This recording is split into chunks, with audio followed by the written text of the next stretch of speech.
السلام علیکم ورحمۃ اللہ وبرکاتہ۔ انشاءاللہ آج ہم سورہ بقرہ آیت نمبر 26 کی تلاوت کریں گے اور ایک ایک الفاظ کو اس کے لفظی ترجمے کے ساتھ یاد کرنے کی کوشش کریں گے اور پھر سمجھیں گے کہ اس کا شان نزول کیا ہے۔ تو آئیے شروع کرتے ہیں۔ اعوذ باللہ من الشیطان الرجیم۔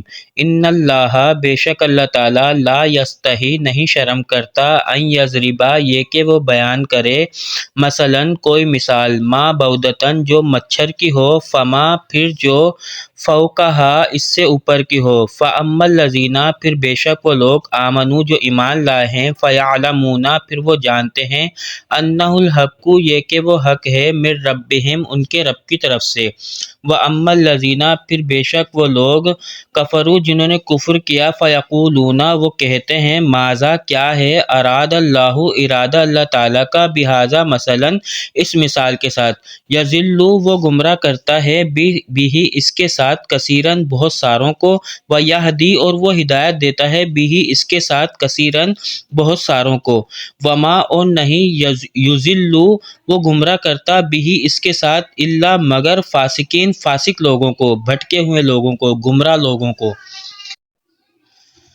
بے شک اللہ تعالیٰ اس سے نہیں شرماتا کہ کسی مچھر کی یا اس سے بھی کسی حقیر چیز کی مثال دے، پھر جو ایمان لائے وہ جانتے ہیں کہ یہ ان کے رب کی طرف سے حق ہے، اور جو کافر ہیں وہ کہتے ہیں کہ ایسی مثال سے اللہ کا کیا مطلب ہے۔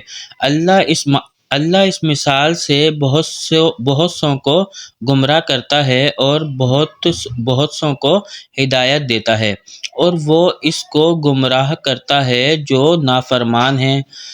جب اللہ تعالیٰ نے قرآن میں بعض چھوٹی مخلوقات جیسے مکھی، مکڑی وغیرہ کی مثالیں دی تو کفار مکہ اور منافقین مذاق اڑانے لگے کہ اللہ کو ایسی چھوٹی اور معمولی چیزوں کی مثال دینے کی کیا ضرورت تھی۔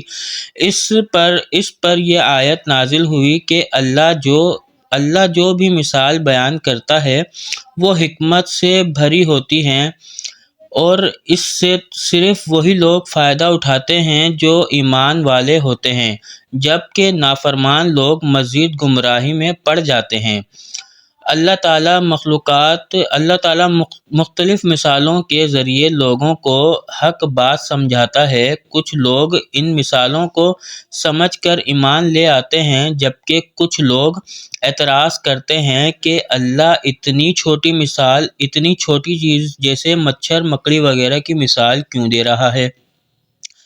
اللہ کی دی ہوئی مثالوں کا مقصد لوگوں کو سیکھنا اور ہدایت دینا ہوتا ہے، چاہے وہ مثال کسی چھوٹی چیز کی ہو یا بڑی کی۔ سمجھدار لوگ ان مثالوں سے سبق لیتے ہیں، جبکہ ضدی اور نافرمان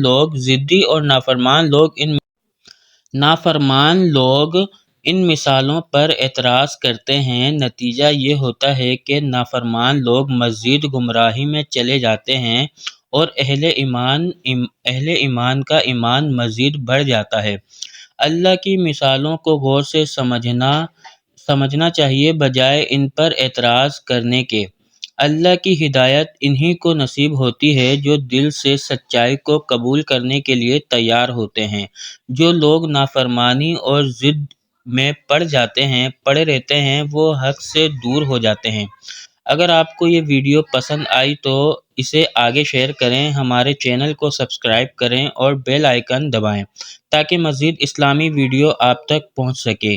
جزاک اللہ خیرا۔ سبحانك ربي سبحان